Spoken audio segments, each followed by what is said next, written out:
ආයුබෝවන් සුබ දවසක් වේවා කියලා ඉතින් උන් ආදරෙන් ප්‍රාර්ථනා කරනවා අද දවසේ සමථ කිචන් YouTube channel එකත් එක්ක එකතු වෙලා ඉන්න ආදරණීය ඔයාලා හැමෝටම අද දවසේ හදාගන්නේ අපි පීසා එකක්. ඉතින් මේ වීඩියෝ එකත් ෂෙයා කරන්න කියලා ආදරෙන් මතක් කරනවා. මැද පෙරදිග යන්නේ ආදරණීය ඔයාලා වෙනුවෙන් තමයි මම කෑම හදන්නේ. ඉතින් අපි බලමු කොහොමද මේ පිටි ඩෝ එක හදාගන්නේ කියලා. වතුර මම එකතු කරගන්නවා මෙෂරින් කප් එකෙන් දෙකක් මෙන්න මේ ආකාරයට ඒකට 8 හැන්දක් එකතු කරගත්තා. ඒ ටික මෙන්න මේ වගේ මිශ්‍ර කරනවා. මම පොඩ්ඩක් ඉඳ තියෙන භාජනයක අද හදන්නේ මේක අතින් අපි පිටි එක හදා ගන්න නිසා මේ පිටි ඩෝ එක අලුත් පිටි ඩෝ එකක්. හරිම ලේසියෙන් හදන්න පුළුවන් වගේම පීසා වලට සුපිරිම පිටි ඩෝ එකක් තමයි මේක. ඉතින් ඔන්න මෙෂරින් කප් එකේ පිටි කප් 4ක් දාගත්තා. මම මේකට දාලා ලුණු එකතු කරගන්න අවශ්‍ය ප්‍රමාණයට සීනි හැඳි එකමාරකුත් දාගත්තා. දාලා මෙන්න මේ වගේ ස්පෙෂල් එකක් අරගෙන මෙන්න මේ වගේ කවලම් කරගන්නත් පුළුවන්. එහෙම නැත්නම් ඔයාලට මේක අතින් කවලම් කරගන්නත් පුළුවන්. මෙන්න මේ දකින ආකාරයට මෙන්න මේ පදමට පිටි එක එන්න ඕනේ. කියන්නේ ටිකක් දිය ගතියට තමයි මේක තියෙන්නේ.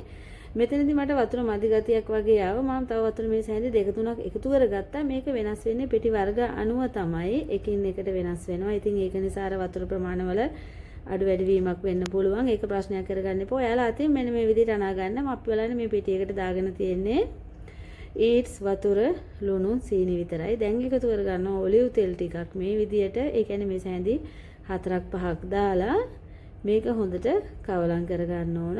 මෙන්න මේ විදිහට මේ පිටි එක හරිම බුරුලට තියෙන පිටි ඩෝ එකක් තමයි. හැබැයි මේක හොඳට පෙපිලා එනකොට පුදුම සොෆ්ට් එකට එනවා. ඒකට හේතුව මම මේ පිටි එක අතින් අනනවා වගේම දෙතුන් වතාවක් මේ පිටි එක අනනවා. ඉතින් මෙන්න මේ වගේ මෙන්න මේ ප්‍රමාණයට අනන්න ඕන ඉස්සර වෙලා. ඒ කියන්නේ දෙවතාවක් තුන් වතාවක්. ඒ කියන්නේ පැය භාගෙන් භාගයට වගේ මේක අනා ගන්න ඕනේ. මේක ටිකක් පරක්කු වෙන පිටි ඩෝ එකක්. ඉතින් මම මේ පදම ආවට පස්සේ මෙන්න බලන්න තියෙන දිය ගතිය.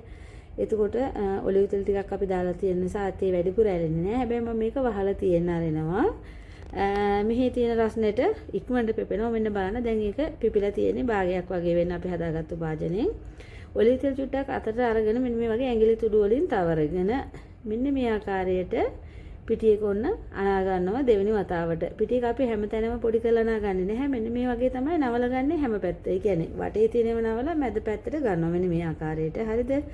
ඉතින් ඔයාලා හැම වෙලාවෙම ඔලිව් තෙල් ටිකක් ඇඟිලි තුඩු වල දාලා මේක අනන්න පටන් ගන්න. එතකොට ලේසි අතේ ඇලෙන්නේ නැහැ. ඉතින් මෙන්න මේ විදියට තමයි අපි අනාගන්නේ. බලන්නකෝ දැන් පිටි එක ඝන ගතියට ඇවිල්ලා. අර කලින් තිබ්බ දියාරු ගතිය නැහැ.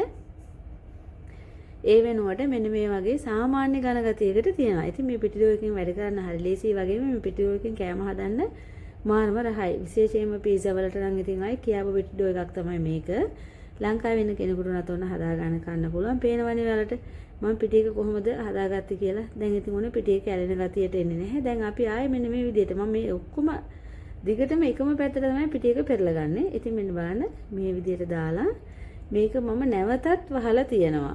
දැන් ඔන්න මම ඉස්සෙල්ලා පළවෙනි වතාව අනලා තිබු දෙවෙනි වතාවෙත් අනලා ආයේ වහලා තියෙනවා.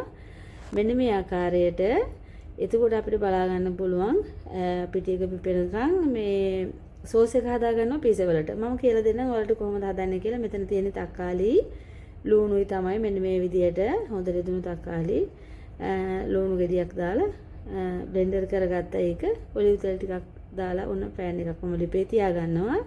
අපි හදාගත්ත මිශ්‍රණයට පැප්‍රිකා පවුඩරුයි එතකොට ගම්මිරිස් කුඩුයි ලුණු කුඩුයි තමයි මේ විදියට එකතු කරගත්තේ. ඒක එහෙම තියෙන්න ඇරලා රත් වෙච්ච තෙල් එකට ඔන්න තක්කාලි සෝස් එකෙන් මේ හැඳි දෙකක් දානවා. තේ හැඳි දෙකක් දාලා අපි අර කලින් හදාගත්ත තක්කාලි ලුණු මිශ්‍රණේ මේකට දා ගන්නවා මෙන්න මේ විදිහට. ඒකට අපි ගම්මිරිස් කුඩු ලුණු කුඩු එකතු කරන් තියෙනවා. පප්‍රිකා පවුඩර්. එතකොට මෙන්න මේ ආකාරයට අපි මේක කවලම් කරගන්න ඕනේ. මේක මද ගින්දරේ විනාඩි 7-8ක් ඉදෙන්න තිබට කමන්නේ. මේක වහලා තියන්න ඔයාලා ප්‍රශ්නයක් නැහැ. අපි බලමු පිටි එක කොහොමද කියලා. ශාමී බලන්නකෝ පිටි එක පිපිච්ච හැටි පුළුන් ගොඩක් වගේ තනිකරම. ඉතින් ඔන්න පීසා එකකට අවශ්‍ය කරන පිටි පදම තමයි මේක. නැවතත් මම ඔන්න පිටි ටික එක දැනකට ගන්නවා. ඒ ගන්නේ තන අර කලින් වගේම තමයි මෙන්න මේ විදියට ඇතුළට නවල ගන්න. ඒක තමයි ලේසිම ක්‍රමේ වගේම හරිම ක්‍රමේ මේ පිටි ඩෝ එකෙන් කෑම හදද්දී. එතකොට තමයි පිටි එක හොඳට පිපිලා සොෆ්ට් එකට එන්නේ. පුළුන් ගොඩක් වගේම තමයි අපි දාලා තියෙන්නේ ඒට්ස් ලුණු සීනි වතුර විතරයි. ඉතින් බලන්න හොඳට පිටි ඩෝ එක හරිම සොෆ්ට් එකට තියෙනවා. දැන් පිටි කර කලින් වගේ ඇලෙන්නෙත් නැහැ. ඉතින් මෙන්න මේ ආකාරයට තමයි පිටි ඩෝ එක තියෙන්නේ. ඕන මම ඔයාලට පිටි ඩෝ එක ගැනම තමයි ගොඩක් විස්තරයක් කියලා දෙන්නේ. ඉතින් සෝස් එකත් හදන අතරතුර දැන් අපි මේක ඔන්න කොටස් කරගන්නවා. ඉතින් මෙන්න මේ විදිහට පිටි ඩෝ එක කොටස් කරගෙන මේ වීඩියෝ එක මැද පෙරදිගෙන ඔයාලට තමයි ගොඩක් ප්‍රයෝජනවත් වෙන්නේ. හරිම ලේසියෙන් කෑම හදන්න පුළුවන්. ඉතින් මෙන්න මේ වගේ බලන්න බුබුලු දාන හැටි ඉක්මනටම පිපෙනවා. මේක ලොකු බෝල් වලට අපි වෙන් කරගන්න ඕන. සාමාන්‍යයෙන් අපි හදන්න ගන්න පීස් එකේ ප්‍රමාණයට. ඉතින් ඕන අපි සෝස් එක ගැන චුට්ටක් හොයලා බලමුකෝ ඒ අතරතුර. මෙන්න බලන්න සෝස් එක නම් ආයි ඉතින් හොඳටම තියෙනවා, සුපිරියටම තියෙනවා.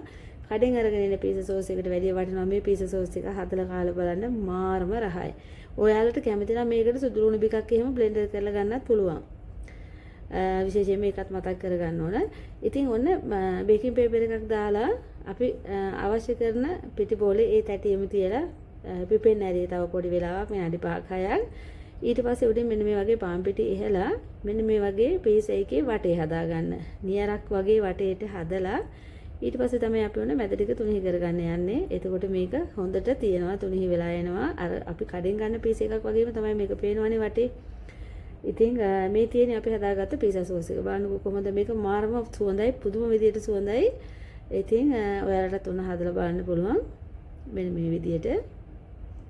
දැන් ඔන්න අපි ඒකත් අවර ගත්තා. මේ ආකාරයට පීසා සෝස් එක. ඊට පස්සේ මම ඔන්න අද පළවෙනියට හදන්නේ ඒ කියන්නේ බෙල් පේපර් අමුවෙන් එතකොට පාට 3කින් කපලා ගත්ත ඒව දාලා. ඒක කැමති දෙයක් ඔයාලට මේකට එකතු කරගන්න පුළුවන්. මේකට මෂ්රූම් දාන්න පුළුවන්. ඔයාලා කැමති දෙයක් චිකන් දාන්න පුළුවන්. ඉතින් මම අද දවසේ ඉක්මනට අපේ ගෙදර හදන්න ඕන නිසා මෙන්න මේ වගේ ගොඩක් ලොකු ලේස්තියක් තිබෙන හැපිස් හදනවා කියලා. හැබැයි ඉතින් ගෙදර තිබුණු જાති දාලා මෙන්න මේ වගේ හදාගත්ත පීසා එකක්. ඔලිව් තමයි මේ විදිහට එකතු කරගන්නේ. නැවතත් බෙල් පේපර් ටිකක් ඔලිව් ඒ වගේ දේවල් දාගන්න පුළුවන්. ලුණු කැමති නම් ලුණු දාගන්න. අමුයෙන් ලුණු ගෙඩියක් හීනයට කපලා උනත් දාගන්න පුළුවන්. අපේ ගෙදර කැමති නැති නිසා මම දැම්මේ නැහැ. වටේට පීස් එකේ මම ඔන්න ඔලිව් තෙල් චුට්ටක් තවර ගන්නවා. ඊට පස්සේ oven එකට දාන තමයි තියෙන්නේ මේ එක පීසා එකක්. ඉතින් ඒ පීසා එක ඔන්න මේ විදියට ලේස්ති වෙලා තියෙනවා. ඉතින් අපි කපලා බලමු කොහොමද කියලා. ඇත්තටම මේකේ පිටි ඩෝ එක නම් කියන්න වචන නැහැ. මාරම සොෆ්ට් එකට තියෙනවා, තුනිහි වගේම. මෙන්න බලන්න ගොඩක් තෙල් ගතියක් නැහැ. හරිම රසයි. මාරම රහ කෑමක් හදලා කාලා බලන්න ඕන පිටි ඩෝ එකක් තමයි මේක. ඉතින් මම තව පීස් හදනවා නෝමල්. ඒ කියන්නේ සෝස් දාලා චීස් විතරක් දාලා පොඩි බබාලට කන්න. එක එක්කෙනා කැමති විදියට මම හදනවා ගෙදර මේ පීසා. එකම පිටි ඩෝ එක තමයි මං ගෙනලා තිබුණා රෙහාන්. එහෙමද තමයි මිතාලි රෙහාන් එකක් මේ පීසා වලටම දාන්නේ. මේක දාන්න අමතකුණා. ඔන්න දැන් තමයි මතක් වුණේ. ඉතින් ඔන්න අන්තිම එකක් දෙකක් හදනවා. ඒකට මම මේ කොළ ටිකකුත් එකතු කරගන්නවා මේ විදියට. ඉතින් පේනවනේ රවුම් තැටි එකත් ඔන්න එකක් හැදුවා. එයත් හරි ලස්සනට තියෙනවා. මේ වීඩියෝ එක තමයි අද දවසේ මම අරන් ඉන්නේ ඔයාලට බලන්න. ඉතින් මේ වීඩියෝ එක වලට ප්‍රයෝජනයක් වුණා නම් ලයික් එක කමෙන්ට් එකක් දාලා මේ වීඩියෝ ෂෙයා කරන්න කියලා තමයි ආදරෙන් මතක් කරන්නේ. ඉතින් මේ තියෙන තවත් පීසා එකක්.